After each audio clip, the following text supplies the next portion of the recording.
Oh my god. My fondest memory with Haldiram's donut is from when I was 5 years old. I remember my parents buying it to me as an after school snack or as a quick lunch for a morning school. And the way I would eat it is I would open it up, lick the cream, and then give away the bread to my mother because the cream was my favorite part. And this idea of recreating childhood nostalgic desserts has come from another creator and pastry chef called Claire Saffitz. She has a show on YouTube called Claire Recreates, where she recreates all of her childhood favorite packaged foods and desserts at her home without adding any of the preservatives and tries to make it more gourmet. So I am going to try to recreate these Haldiram's donut without using any eggs and without using any of the preservatives. So Claire has this tradition where she reads all the ingredients written behind the package, and I'm going to try to do that. So the ingredients here are refined wheat flour, maida 100%, water, sugar, refined palm oil, edible hydrogenated fat, yeast, soya flour, corn flour, iodized salt, milk solid, skimmed milk powder, emulsified INS 322, and flour improver INS 1100. Let's try to recreate it. When I first found out that donuts were supposed to be round in shape, I thought Haldiram's was fooling us by making them in this long shape. But now that I've researched it, I've realized they're called long johns or long donuts. The dough is basically the same, the shape differs. To start the process, I'm going to make a donut dough. It is called a brioche dough. Brioche dough meaning that the dough actually has a little bit of fat in it, like oil or butter or egg or a combination of all three. And since I am completely skipping eggs, I'm only using butter as the fat. First we are going to heat the milk and then let it come to room temperature until it becomes lukewarm.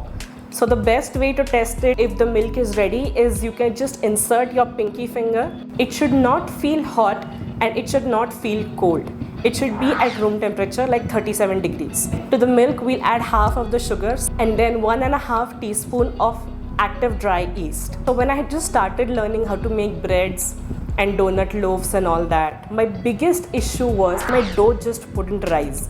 So the reason behind that was because I was using dead yeast. To check if the yeast is live or not, and you mix it, cover it, and then let it bloom for 10 minutes. After 10 minutes, the yeast should look something like this. It should be foamy and it should start to smell a little bit like yeast. While the yeast is blooming in the milk, you take the maida, add rest of the sugar to it and add half a teaspoon of salt. Add the bloomed yeast milk mixture to it and mix it with your hands or a spatula. Once all the liquid is incorporated, switch over to an electric mixer. So once the dough has come together slightly, you start adding cubes of softened butter to it one by one and mixing it in between each addition of the butter. A simple way of telling if your dough is kneaded enough is you take a small piece of the dough and then you try to stretch it from the middle as thin as possible without tearing. And then light should be able to pass through that thinly stretched dough, and this is called the window pane test. This shows that enough gluten has formed in the dough so it gets that nice bready crumb and texture, and then we can move forward with the next step. Once the window pane test is completed, take the dough out of the bowl, knead it and then tuck it onto itself to make a super tight ball. Then grease the bowl, add the dough ball in it and then cover it and let it rise for 90 minutes or at least until the dough has doubled in size. By the time the dough gets ready, I am going to do a post-mortem of the donut so that I can figure out how to exactly replicate it. Let's see how much it weighs. 34 grams. Let's see how much the length and the width is. So each one is around 5.5 inches long. Let's see how much cream there is in it. I'm going to scoop out all the cream inside it and see how much they have filled. Oh, 5 grams of cream. So like 30 grams of donut. Okay. Is it just me or has Haldiram started decreasing the amount of cream as time is passing? Like shrinkflation?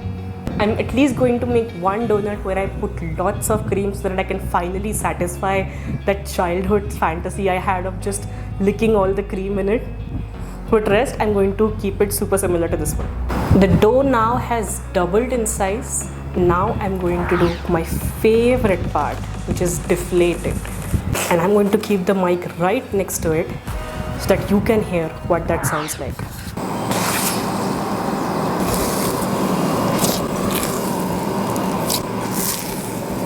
After I deflated the dough, I divided the dough into 35 grams of balls, rolled the dough balls using the pressure of my hands. I kept the length of the donut around 5 to 4.5 inches so that after rising it will get close to 5.5 inches. But 35 grams was seeming really small. Even after knowing that they are going to rise after the second rise, it still seemed very small for me. So just to be on the safer side and to get that perfect replica of the Haldiram's donut, I have made 4 different variants of it. This is 35 grams of dough. This is 45 grams of dough. This is 55 grams of dough, and this is 65 grams of dough. I am guessing these two will turn out the most similar.